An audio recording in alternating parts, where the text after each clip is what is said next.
নমস্কার, আমি শেফ সুজন।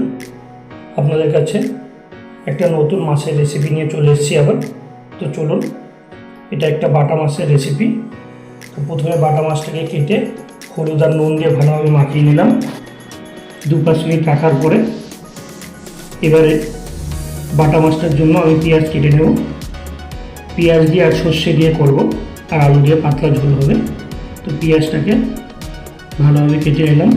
তারপরে টমেটো কিছুটা কেটে নেব। টমেটো, পেঁয়াজ আর সর্ষে দিয়ে মাছটাকে পাতলা ঝোল করব। খুবই সুন্দর একটা রেসিপি, একদম নর্মাল রেসিপি, বাড়িতে অবশ্যই আপনারা বানাবেন। তো কাঁচা লঙ্কা নিয়ে নিলাম, হালকা চিড়ে নিয়ে নিলাম কাঁচা লঙ্কাটা। বেশি স্পাইসি করব না এখন, যেহেতু গরমের দিন। তো এবার নিয়ে নেব সাদা সর্ষে। সাদা সর্ষেটা আগেই আমি ধুয়ে তারপরে শুকিয়ে নিয়েছিলাম।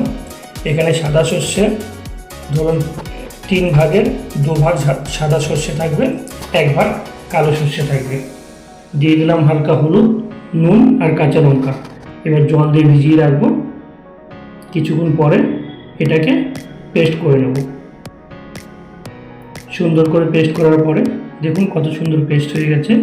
এবার চলুন, আলুটাকে কেটে নিয়েছি আমি, কেটে ধুয়ে নিচ্ছি।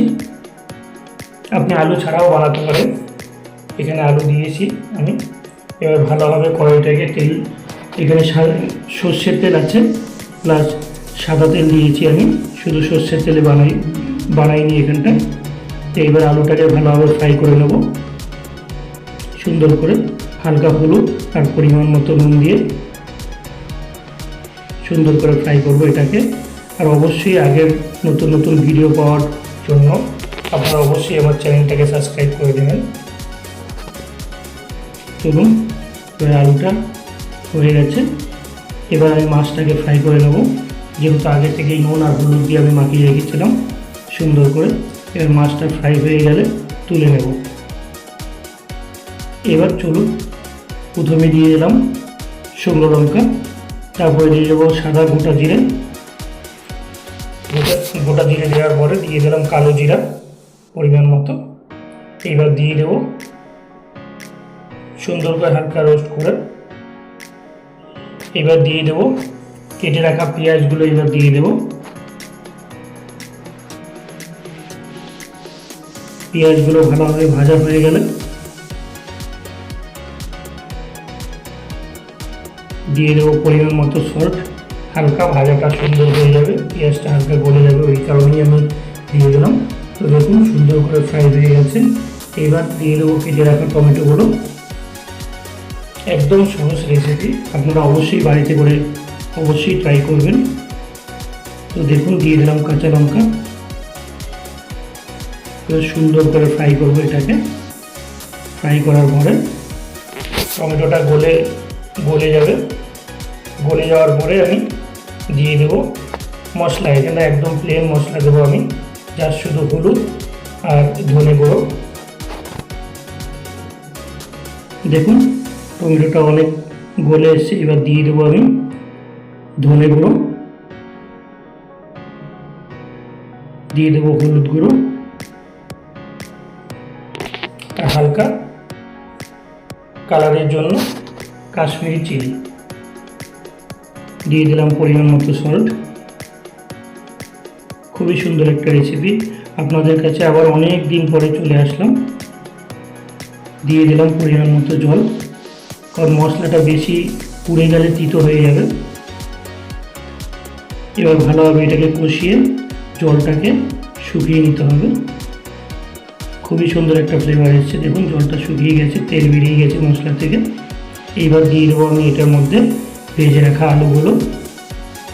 আপনারা আলু ছাড়াও করতে পারেন, যেহেতু এখানটায় পাতলা ঝোল করবো এই কারণে আমি আলুটা ইউজ করেছি।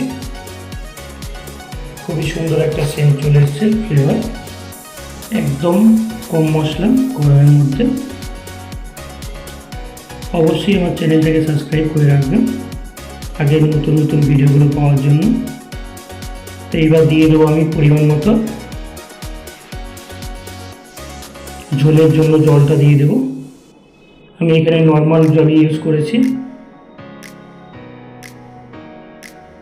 দেখুন খুবই সুন্দর একটা কালার চলে এসছে। আর একটু জল দিয়ে দেবো।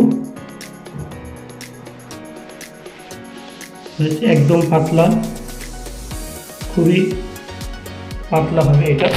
অনেকে সর্ষেটা একদম মাখা মাখা করে, কিন্তু এখানে আমি পাতলা ঝোল করব। তো দেখুন জলটা দেওয়ার পরে ফুটে এসছে। এখনও কিন্তু আমি এখানটায় সর্ষে বাটাটা ইউজ করিনি, কারণ অনেকেই দেখেছি আপনারা। দেখুন এবার সর্ষে বাটাটা ইউজ আমি একদম লাস্টের দিকে করব। তো ভেজে রাখা মাছগুলো দিয়ে দিলাম।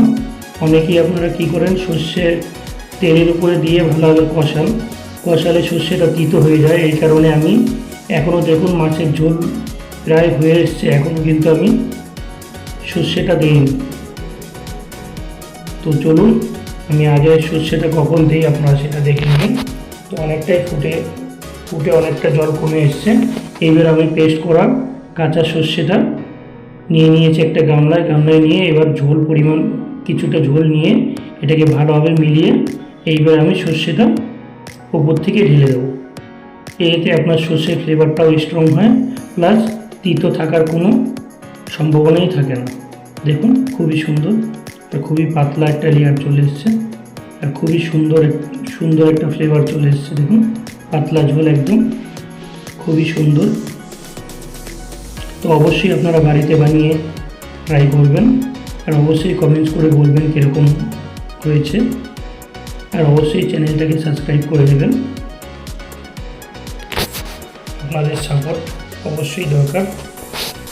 অনেক দিন আমি অফ ছিলাম ইউটিউব থেকে, তো আবার আমি আপনাদের আশীর্বাদে আবার শুরু করছি। অবশ্যই সঙ্গে থাকবেন। তো নামানোর আগে আমি এখানটায় যেহেতু শুধু ধনে গুঁড়ো ইউজ করেছিলাম আমি, তো এটা ভাজা মশলা দিলাম, ভাজা রোস্টেড জিরাটাকে হালকা রোস্ট করে এটাকে গুঁড়ো করে রাখা হয়েছিল। সে রোস্টেড জিরা দিলাম, দিয়ে দিলাম পরিমাণ মতো ধনেপাতা। এইবার হালকা করে আমি এটাকে ফুটতে দেবো। খুবই সুন্দর, একটু টেস্ট করে নিই আমি কীরকম হয়েছে। খুবই সুন্দর একটা রেসিপি, অবশ্যই ঘরে বানাবেন। আর দিয়ে দিলাম হালকা পরিমাণ মতো চিনি, সুগার এটা হালকা। তো দেখুন খুবই সুন্দর হয়েছে, দারুণ একটা রেসিপি, অবশ্যই আপনারা বানাবেন। দেখুন প্রায় আমার কমপ্লিট হয়ে এসছে আমার। অবশ্যই চ্যানেলটাকে সাবস্ক্রাইব করবেন আর সঙ্গে থাকবেন। থ্যাংক ইউ, সবাই ভালো থাকবেন।